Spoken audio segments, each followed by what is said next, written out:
จุดนี้ก็มีพระใหญ่เนาะแก้มทางผู้ได้มากหักเรื่องวัฒนธรรมก็สามารถแวะชมได้สักการะบูชาพระใหญ่วัดผู้ติงตกวัดภูหินตกเยอะ ผู้ติงตกภูตีนตก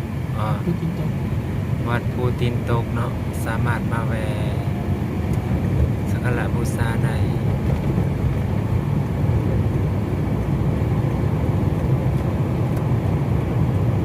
ธรรมศาสตร์งามหลายเนาะ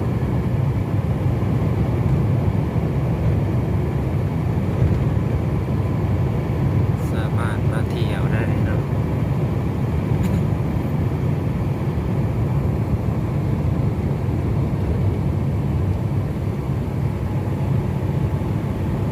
อันนี้อากาศก็ดี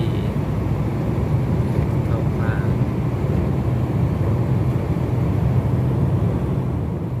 มันจะได้มุมกว้าง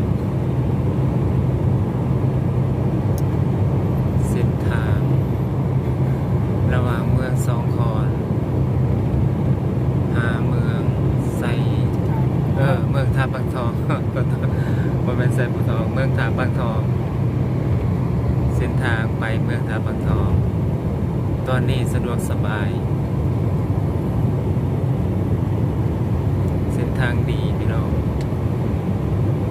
สามารถมาเห็นธุรกิจได้เนาะผู้ใดสนใจก็สามารถมาได้ธรรมชาติงดงามทิวทัศน์ดี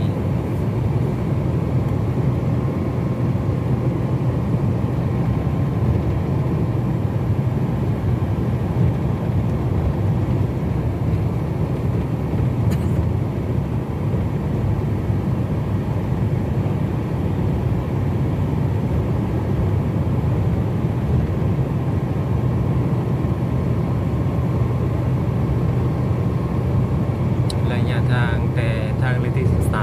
13เข้าไปฮอดเมืองท่าบางทองประมาณ35